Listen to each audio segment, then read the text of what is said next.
Like for my name to appear in someone's testimonial. And it's so easy to do that. You don't have to give lectures and seminars.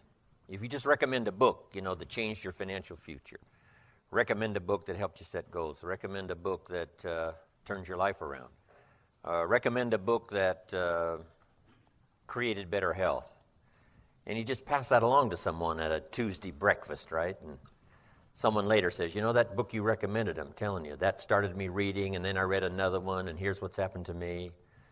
Here's what's happened to me financially, socially, personally, and it all goes back 2 years ago, 3 years ago, when we had that Tuesday morning breakfast and you recommended that book. So it's pretty easy for your name to appear in someone's testimonial. And I get great delight in traveling around the world and having that happen for me. Now someone says, Mr. Rohn, 20 years ago, 30 years ago, I sat in your seminar, you shared some ideas, here's what's happened to me, my family, my income. A man not long ago showed me the notes he took 23 years earlier. And he said, Mr. Rohn, I've used these notes all these years in my business life, my personal life, my family. He said, I've made my fortune. And he said, I want to thank you for these notes. And he had me sign them after 23 years. It was just incredible. And he said, when I took these notes, I was 18 years old. So he was just a teenager, sitting in the audience, taking all these notes, but the notes he kept for 23 years. And it was such great pleasure and excitement for me to sign those notes. So when your name appears in someone's testimonial, it's very exciting. Now, he was only 18 years old, so make this the second note of your notes for today. You never know who may be in your audience. You just don't know. Say, well, just a teenager, but we can't say just a teenager. We have to say each individual is important. So if you have a chance to share, here's what's important. Always do your best. Always be sincere. And always tell as much of your story as you can to help someone else. Because you never know who you're talking to, right? The next person that may be a friend for life. The next person that may be a business associate for a long, long time. So just have great respect for everybody. And then sincerely tell your story, or recommend a book, or share an idea. Because sure enough, a week from then, a year from then, years later, your name will appear in their testimonial. But it's fun for me to travel around the world. Where have I been recently? Just got back from Mexico. Before that, where? Japan and other parts of that part of the world. I've been lecturing around the world now for about 27 years. It's very exciting. And it's going to be fun today to do this seminar without any translation. Translation is really kind of tough. I've learned how to do it, and it's a lot of fun for me, but it is hard work. It's just some things make sense in English that don't make sense in another language, so you have to deal with that. I go to Japan for the first time in Tokyo, and I said to my audience, he was all bent out of shape. And my translator said, wouldn't have a clue how to translate that in Japanese for it to make sense. So it's interesting. Years ago, I went to Taiwan for the first time. And to the Chinese, I said, he blew his top. And my Chinese translator said, it wouldn't look good in Chinese. So, what can you do? It's really challenging. But it's exciting for me, regardless of the language. Now, what's really challenging is when you have more than one language. You do a convention and there's 19 languages and everybody's got the headphones on. That is challenging because sometimes there's a delay in some of the translations for each of the languages. It's amazing.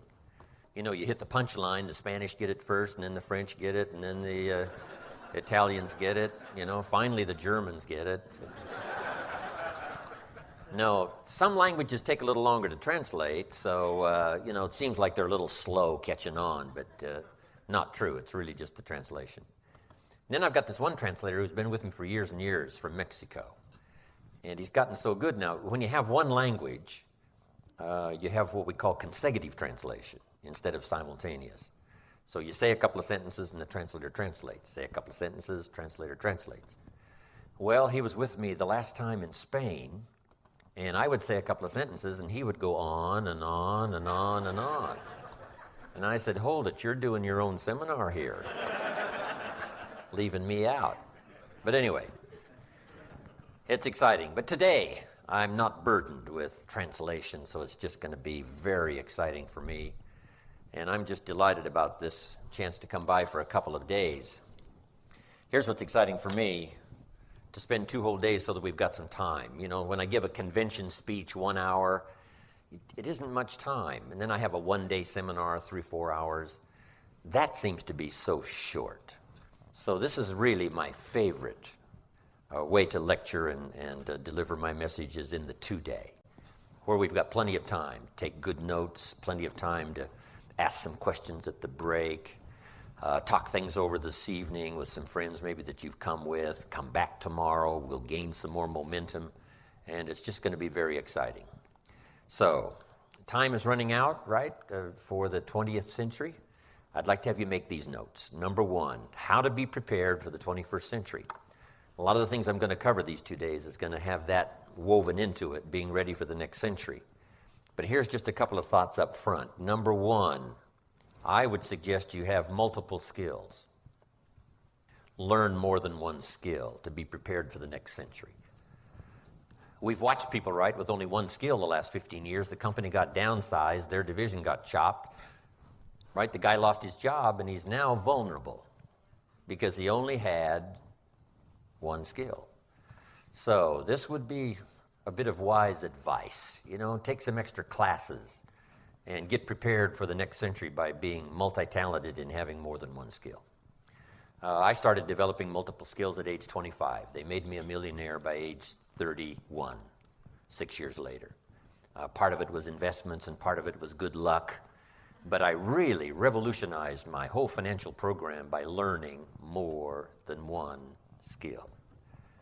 You know, if a guy that just works on the line for the last 15 years, if he would have taken accounting or something 2 nights a week, you know, for the last 2-3 years, you know, he'd have something to fall back on, something extra. But anyway, that's good advice, more than one skill for the 21st century. Here's number 2. Wouldn't hurt to learn more than one language.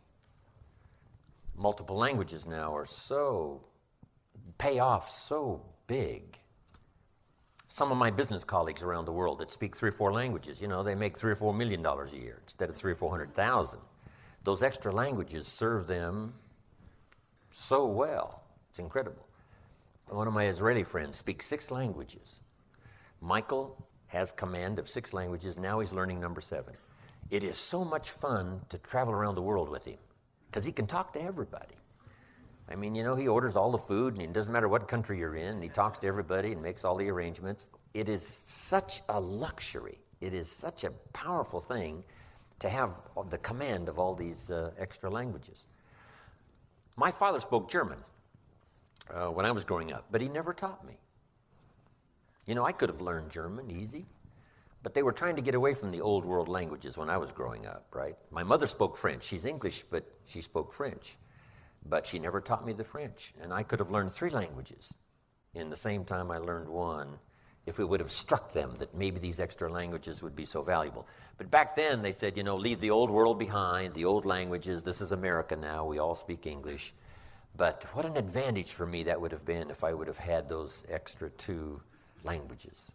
So that's part of my advice. Multiple skills, multiple languages. I asked a school teacher one time, how many languages can a child learn? Here's what she said: as many as you will teach them.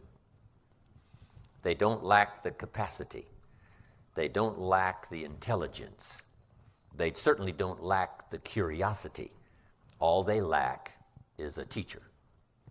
So remember that too with your children. Encourage them to learn that second, third language. Because the world is getting smaller and smaller. You know, it's unbelievable. I fly around the world now so easy. 14 hours later, from Los Angeles, I'm in Tokyo. Someone asked me, was it a tough trip? I said, no. 5 meals, 3 movies, and you're there, right? I mean, how easy can it possibly be? I fly the Concorde. The Concorde, 3 hours from London to New York. It's incredible. The world is getting so small. If you fly the Concorde, you can have breakfast in Paris, lunch in London, and dinner in New York, all on the same day. It's staggering. If you fly the Concorde, you can see 2 sunsets in one day. If you're in London, you watch the sun go down. When you get to New York, you get to watch it go down the second time. You got to try that. It's unbelievable. You've always heard that the sun always comes up in the east. Not true. Not true. If you fly the Concorde west at 1,300 miles an hour, the sun comes up in the west. It is one of the most awesome sights to see, the sun coming up in the west. Incredible. So put that on your goal list. We're going to talk more about that tomorrow. Watching the sun come up in the west. Amazing. So anyway, the new century, let me give you my opinion of the next century, the next millennium. A new century, a new decade, 10 years, a new century, 100 years, and a new millennium, 1,000 years. We've had 6 millenniums of written history. We're about to enter the 7th. Some scholars hold great significance to this 7th millennium, that it's going to be a unique and dramatic time, and that's probably true. Technology, transportation, communication, it's unbelievable what's happened up until now, especially the last 100 years, especially the last 50 years. So here's what we started in the late part of this century, and it's a good note to make. What we hope is advanced civilization.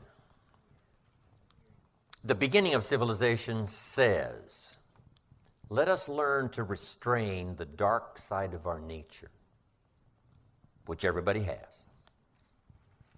Who was it said, power corrupts, right? And absolute power tends to corrupt absolutely. So to become a civilized society, here's what we must do. Start early. You have to start with your own children to develop a civilized society. If a 3-year-old hits another 3-year-old over the head, if he's not restrained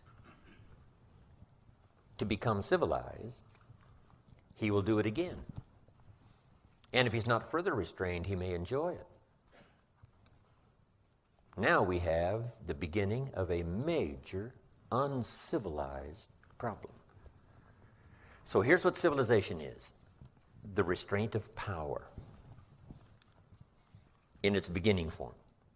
And we must start with our own children to civilize our own. We say, well, our children live in a civilized society. Yes, but when they're born, soon after, not too long after, they must be restrained. They must be taught what we call civilized behavior.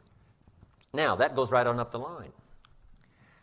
The misuse of power is everywhere. A father may misuse his power and force his children to live in his shadow instead of in the sunlight of opportunity. It is called the misuse of power. And it doesn't matter whether it's a father or a 3-year-old child. We must all be taught that to live in a civilized society and bless the next generation and the next generation, we must be taught civilized behavior, because only can we flourish and grow in a civilized situation. It's very important. Even the government must restrain its power. That's why we have in America, make the note, 3 branches of government. Why 3 branches? Here's one of the main reasons: so that one doesn't become all-powerful. This is an interesting study, civilized behavior. We have what we call checks and balances. Because without these checks, anything that gains some power, there's sometimes an unrestrained appetite for more power, and then the use of power. And sometimes at the beginning, not with sinister motives, but just because you're powerful. And somebody must say, hey, this is not the deal. So we have 3 branches of government so that the power is more diversified and it doesn't fall into the hands of just one. After the Constitution was written, it didn't seem to be sufficient. Here's what was added to the Constitution, what? The Bill of Rights. To do what? To protect citizens from the power of their own government. You say, well, wouldn't the government love and respect its citizens? Guess what's tempting? Power. Power is tempting. And once you've got it, that's why the great prayer says, lead us around, right? Is probably an excellent modern day translation. Lead us around temptation. Right? Here's a tempting billboard. Lead us around so we don't see it.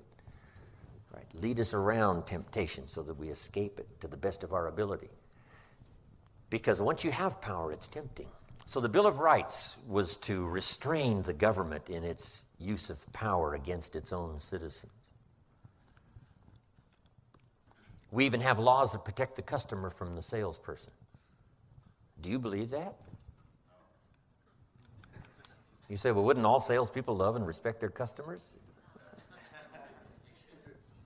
Say, well, surely freedom means, hey, everybody will do the right thing. Say, well, we probably should build some jails. Yes, we got a new country, but not everybody is going to follow what we call civilized behavior. So we do have to have certain restraints. And that's meant to punish those who misuse their power, and it's also to alert those that there are certain limits to power. So here's number one. Civilized behavior is the mission of all of us. Civilized behavior for ourselves. We must not let ourselves be tempted to misuse our power, whether you're in management or wherever you are. There's always the temptation to misuse your power, but to have a civilized office, to have a civilized company, to live in a civilized community, the majority, and thank God so far, the majority has decided that the civilized way is the best way to raise our families and build cities and conquer disease and educate, our future generations. Civilized behavior. Now here's the ultimate, civilized behavior among nations. Americans find it strange, this thing called ethnic cleansing. That's strange behavior. In America, where would we start? Ethnic cleansing. Guess what's made America powerful? The blending, the commitment of many ethnic streams that have come to America over the last 200 years. No country has been such a depository of the gifts of the world like America the last 200 years. For 200 years, people have come from all over the world to America, bringing with them their recipes and their food and their music and their dance and their artistic ability, right? The gift of law and the gift of government and the gift of medicine and the gift of healing and the gift of religion and the gift of the work ethic. All of this didn't start here. All of it came here from all the countries of the world. It's an incredible list of how many people outside the country, like Japan. The most Japanese outside of Japan live in America, right? The most Italians outside of Italy live in America. The most Koreans outside of Korea live in America. The most Puerto Ricans outside of Puerto Rico live in America. You can go right down the list, country after country. The list is so long, it's unbelievable. But that's what's made America so unbelievably powerful. The contribution of all the ethnic streams that have been coming here for 200 years. It's incredible. So we think it's incomprehensible to misuse your power to do what they would call ethnic cleansing, that we don't want the mixing. We've got to put up the walls and the partitions so that this nationality lives on this side and this one lives on this side. Incredible. Now here's hopefully what the nations will do. Instead of fighting each other for what they want, is to negotiate. See, if you've got the wheat and I've got the oil, I try to kill you for your wheat and you try to kill me for my oil. Maybe someday sanity will prevail and we sit down and say, wait a minute, what if I gave you some of my oil and you gave me some of your wheat? And we could spare all this fighting and all the bloodshed. Great idea. So, we turn then to negotiation. Now here's the ultimate in the nations working together, hopefully for the 21st century, to provide unprecedented opportunity. And that's not just negotiating, but cooperating. When I was in Russia, overhead was the space station, which is about now to fall out of the sky and get burned up. But guess who was on the space station? Russians and Americans. I mean, it's a brand new world. In the last 20, 25 years, it is so staggering what's happened around the world.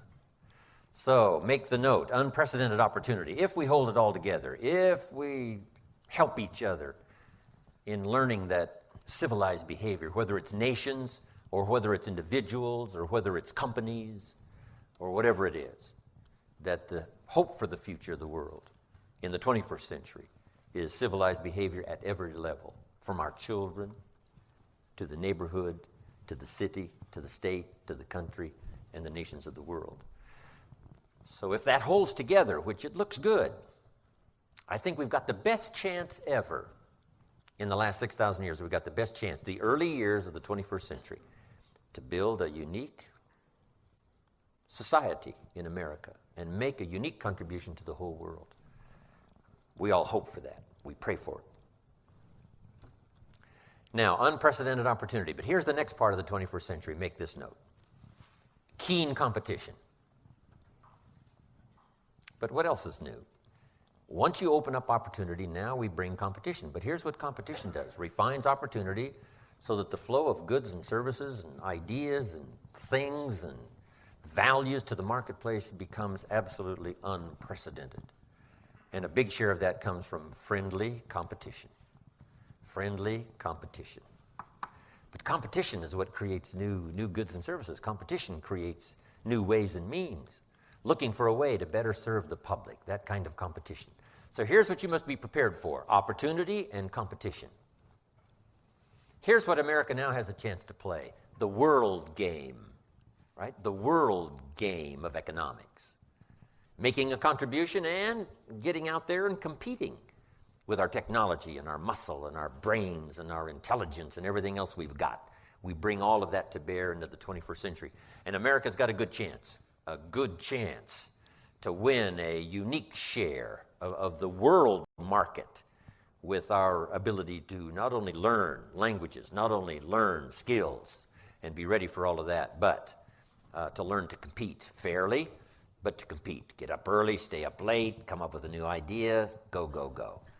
That is my view of the 21st century. It's an exciting time to be alive. I think this is the best time ever in the 6,000-year history of mankind. Best time ever to be alive.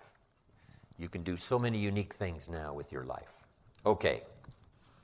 Now make these notes, what I hope you find here in this 2-day seminar. I want to fill up your notebook. Here's really what I want to do. Take what's in my notebook and my notes and get it in your notebook. Take what's in my head, get it in your head. What's in my heart, hopefully get it in your heart. Then here's what I want you to promise me, that you'll pass it on to somebody else. Can I see your hands? Promise? Okay. Okay, then I will continue. Because that's what's interesting. I haven't come just to do a seminar and get paid, because I don't need the money. Okay, I take the money, but I don't need the money. Because I made my fortune a long time ago. But here's what I do need. I do need to know that my stuff lives on. That's why it's so exciting for when somebody shows me the notes they took 23 years ago. I say, wow, for this stuff to hang around and to serve somebody, when I'm off doing something else, the ideas are still working in someone's life. It's gone from somebody's notebook to someone else's notebook and someone else's notebook. So make this note. With ideas, you can affect the lives, directly and indirectly, of thousands, tens of thousands, and maybe for some of you, millions of people. Directly and indirectly. You can affect the lives of dozens of people, hundreds of people, some of you thousands of people, because the ideas you share won't be lost. They'll be invested in someone else who will pass them on, who will pass them on. Because, some have come my way and gone on to do much bigger things that I've done. Tony Robbins sat in my seminar when he was 17. 17, he was on the outs with his parents and he was sleeping in his car. And someone got him to come to my seminar, age 17. So you never know who's in the audience. And he worked for me for 3.5 years promoting my seminars, back then called Adventures in Achievement. 3.5 years. Finally ran one of my offices at age 20 in Los Angeles. Tony Robbins. Now he's a big-time superstar, bigger superstar than I am around the world. Unbelievable. And he mastered all the stuff. I didn't teach him the firewalk and all that stuff, but that's Tony style. He can get by with that. I couldn't do that. I did say to him one time, Tony, you got to do water instead of fire. They'll come from all over the world.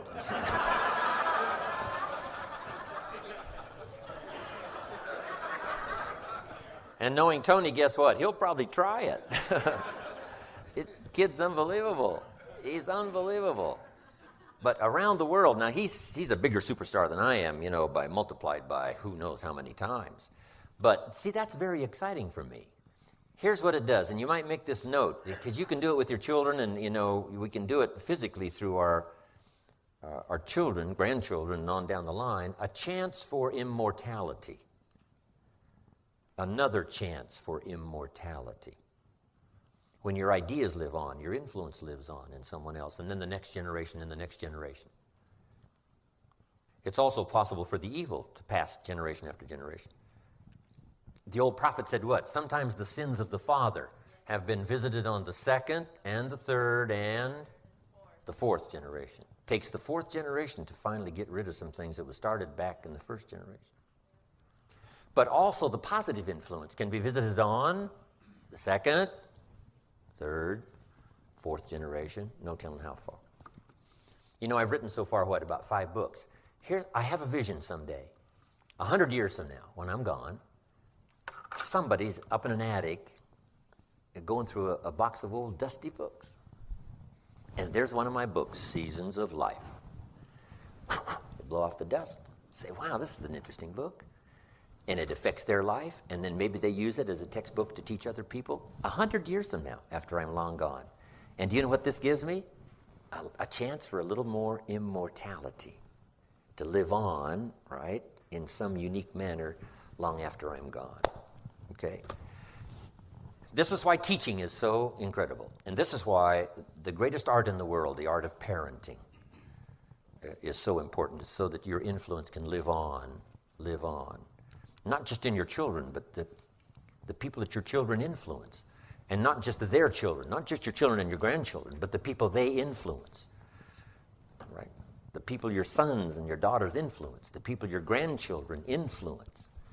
So that the ideas that you stuck with and that you taught and that you carefully made sure they were nurtured in the minds and hearts and souls of your children, they go on and on and on. Okay? How long-ranging is the impact of an idea? And the answer is infinitely.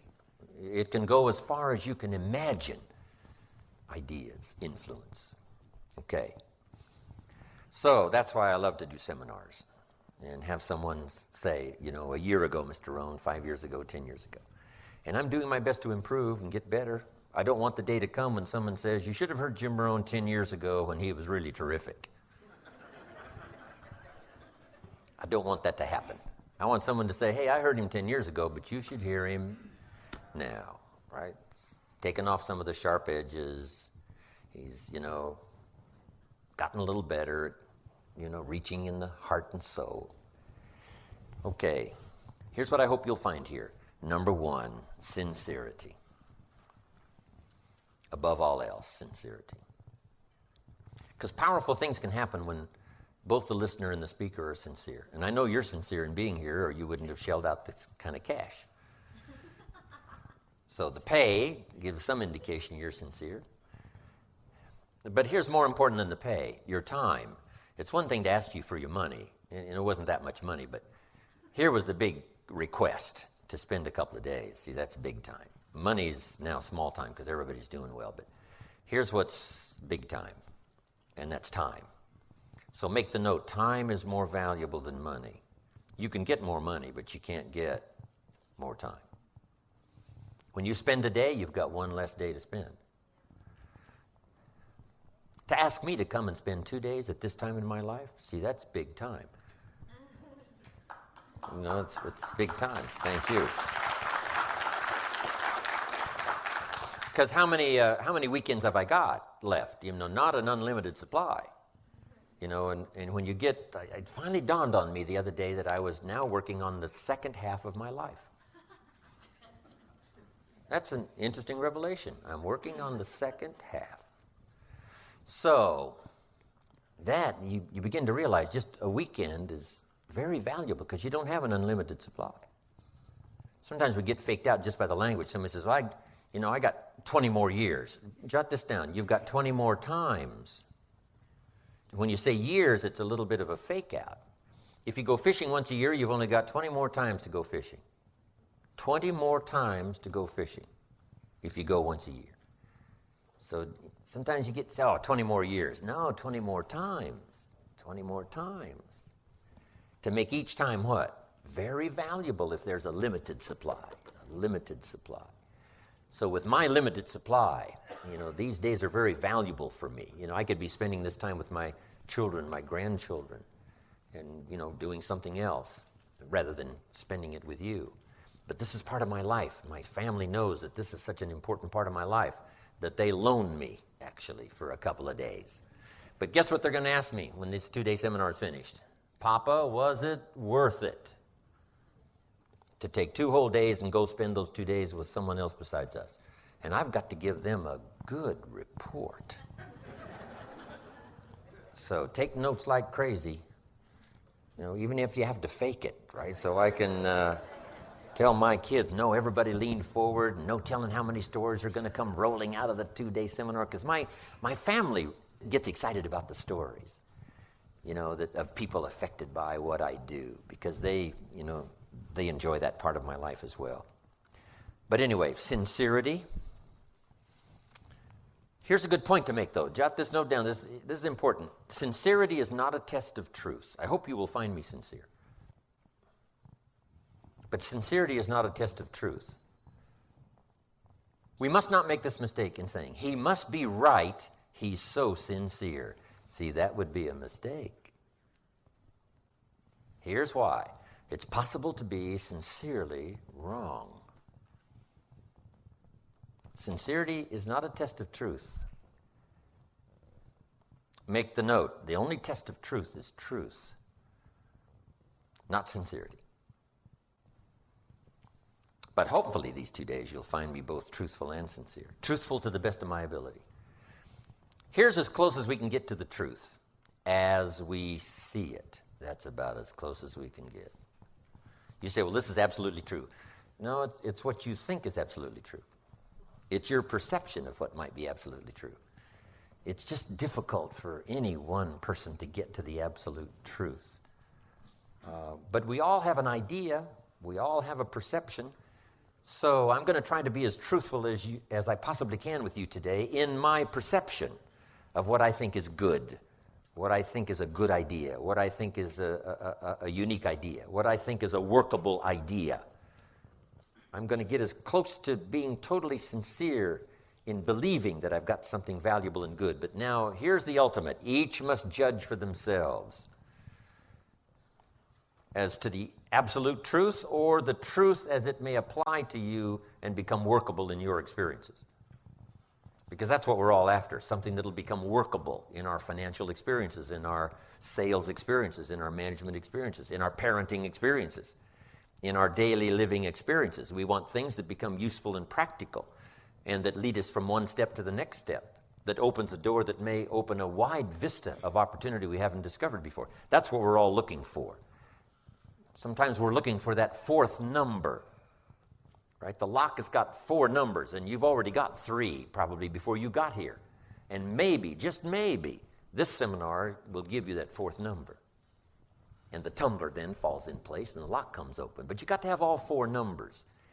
And as best as I can share with you some things in these 2 days, it'll give you an insight into something that's practical, something that'll give you another step to take, another way to look at it that might be refreshing in its apparent opportunity or potential opportunity. And if I can just do that, stir your curiosity to look at something like I see it, and I can only give you this seminar from my point of view. Someone the other day said, Mr. Rohn, your seminar is sort of from the man's point of view. And I said, I hope so. It's difficult for me to do it any other way. Now, you've got to listen to the man's point of view. Then you've got to listen to the woman's point of view. You've got to listen to the youth's point of view. You've got to listen to the senior citizen's point of view. Because it's like reading a novel. If you read a novel as a teenager, it has certain meanings, certain value. When you get in your 20s and you read the same novel, guess what? You start seeing things you couldn't see as a teenager because it didn't apply. Then you read the same novel in your 30s, and I'm telling you, it starts to really change You're beginning to say, now I understand what the author was really trying to show. I can see it now. In my teens, it was a story. In my 30s, it's an application to my life. And then in your 40s and your 50s, all of this starts to change from perspective, a lot of it depending on where you are. Right? Hearing the same idea from a different age perspective now starts to add a new dimension, a new color, some new insight that you didn't have when you were younger. I took my stepson. We went on our motorcycles once up in Clear Lake, up on the Jeep trails. It's one of my hobbies. One of my pastimes is to ride my motorcycle up on the Jeep trails. And I had Bruce with me. Bruce and I are riding along on the Jeep trails, and we stopped to take a little rest, take our helmets off, take our gloves off, relax a little bit, and the sun was just starting to go down. And it was one of the most magnificent sights up there on the Jeep trails above Clear Lake. It was so spectacular. And I said, Bruce, look at this. Isn't this fantastic? And he looked at his watch and he said, you know, it's getting late. We better go. And I thought, how come he's not dazzled like I am by this sunset? Then it occurred to me, he was only 12.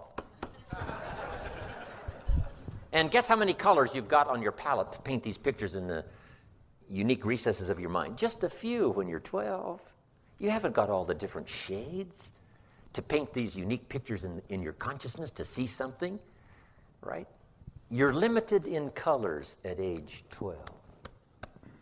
But as time passes and your experience begins to grow, when someone says, see it, a long time ago you couldn't see it. Why? Not enough colors, not enough vocabulary, mental vocabulary, inner vocabulary to translate it for you. So you could only see it in a limited way. But as time passes, that's one of the advantages of age. That's one of the advantages of maturity. That's one of the advantages of living long enough to look at something at age 50 instead of age 5, to look at something at age 40 instead of age 10. The difference can be magnificent if you continue your self-education so that you learn to appreciate the wide range of what's happening in the world and around you in every subject possible. So, age 12, limited colors on the palette to paint pictures on your consciousness. But as time passes, and hopefully for all of you, what I'm about to share with you these 2 days will have a multi-dimensional possibility for you. One is because I'm expressing them to you at my current age. I probably couldn't have begun to express what I'm going to express for you these last 2 days 25, 30 years ago. Couldn't have done it. Didn't have the vocabulary. Didn't have the refinement. Didn't have the experience. Hadn't been to Russia teaching capitalism. So with all of that mixed in with what I'm going to share these 2 days, hopefully it's a lot more multidimensional perspective. This is the end of this disc. The program continues on the next CD.